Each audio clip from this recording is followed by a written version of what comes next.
नागपूर शहर काँग्रेस कमिटीकडून इच्छुक उमेदवारांना अर्ज वाटप केले जात आहे। अर्जावर पक्षासाठी केलेली 4 कामं आणि जातीची नोंद अनिवार्य करण्यात आली आहे। जात पाहून काँग्रेस पक्ष उमेदवारी देणार का असा प्रश्न त्यामुळे निर्माण झालाय।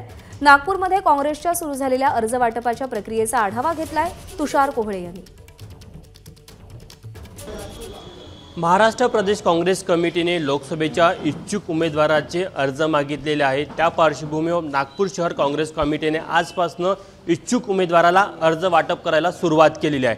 सध्या नागपूर शहर ते देवडिया भवन येथे हे पदाधिकारी आहेत, काही इच्छुक उमेदवार देखील आहेत। महत्त्वाची गोष्ट काँग्रेस कमिटीने जो आवेदनपत्र जाहीर केलं आणि जे माध्यमातून इच्छुक उमेदवारांना माहिती द्यायची आहे त्यामुळे 2-3 गोष्टी अत्यंत महत्त्वाच्या आहेत। एक तर काँग्रेस पक्षासाठी केलेले 4 कामं हे इच्छुक उमेदवाराला इथे या आवेदनपत्रावर भरायचे आहे। सोबतच जात हा एक महत्त्वाचा फॅक्टर आहे। उमेदवाराला आपल्या नावासह पत्त्यासह जन्मतारखेसह कोणत्या जातीचा तो उमेदवार आहे हे देखील भरायचं आहे। त्यावरनं एकंदरीतच लोकसभेची जी रणनीती आहे त्या संपूर्ण तयारीमध्ये काँग्रेस मैदानामध्ये उतरलेली। आपण पदाधिकाऱ्यांना विचारूया, आजपासून तुम्ही अर्ज वाटप करायला सुरुवात झालेली आहे, आतापर्यंत किती अर्ज गेले? नाही, आज प्रारंभ झालेला आहे। काल जसं प्रदेश काँग्रेसने आदेश दिला त्यानुसार आजपासून आम्ही तयारी केलेली आहे। आजपासून अर्ज चालू झालेला आहे।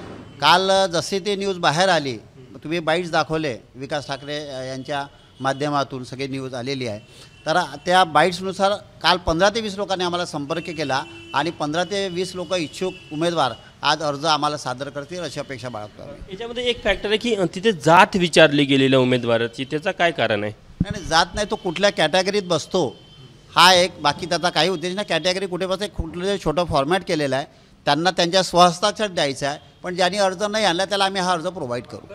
मतदारसंघातलं जे जातनीय समीकरण असतं किंवा कोणत्या जातीचं प्राबल्य असतं त्यानुसार उमेदवार निवडीला ते सोपं व्हावं यासाठी एक उद्देश आहे त्या पाठीमागे होऊ शकतं, तोच उद्देश आमचा असू शकते प्रदेशच्या निर्णयानुसार। इच्छुक उमेदवार ज्यांनी अर्ज घेतला, काय नाव तुमचं? मी ॲडव्होकेट अशोक यावले। आज अर्ज घेणार तुम्ही पहिले आहात, काय आधार आहे तुम्हाला असं वाटतं की पक्षाने तुम्हाला तिकीट द्यावी? मला कालच माहीत पडलं की काँग्रेस पक्षाकडून फॉर्मचं वितरण होत आहे आणि म्हणूनच मी आज इथे फॉर्म घ्यायसाठी आलेलो आहे।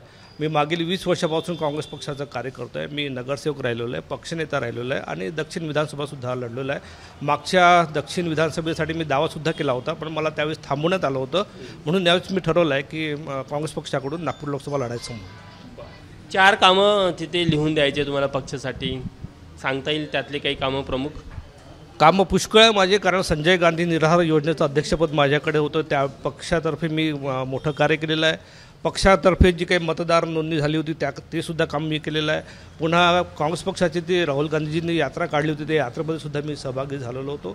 अनेक कामं माझी अशी आहे, पण याच्यामध्ये तो जात हा महत्त्वाचा जो विषय आहे। काँग्रेस पक्ष जात पाहून काही तिकीट देत नाही, त्यांनी फक्त एक त्या उमेदवाराची माहिती म्हणून त्यांनी ती जात लिहिली असावी, पण मी मात्र जात माझी लिहिणार नाही त्याच्यामध्ये। काँग्रेस हा पक्ष असा आहे की तो जात विरहित असून तो अल्पसंख्याकांना सर्वांना तो सामावणारा पक्ष आहे आणि निश्चितच मला असं वाटतं की मला तिकीट मिळेल आणि मी विजयीसुद्धा होईल। आपण बघू शकतो की काँग्रेसची देखील आता लोकसभेला घेऊन तयारी सुरू झालेली आहे। पहिली जी प्रक्रिया आहे अर्ज मागवण्याची इच्छुकांची ते सुरू झालेले आहे। त्यानंतर हे सगळे अर्ज प्रदेश काँग्रेस कमिटीकडे जाईल। प्रदेश काँग्रेस कमिटी इच्छुक उमेदवाराची मुलाखत घेईल, त्याच्या अर्जाची त्यामधल्या छाननी करेल आणि ते नंतर मग अखिल भारतीय काँग्रेस कमिटीकडे ते अर्ज पाठवले जाईल। कॅमेरामॅन व्यंकटेश नायडूसह तुषार कोहळे, ABP माझा, नागपूर। ABP माझा, उघडा डोळे बघा नीट।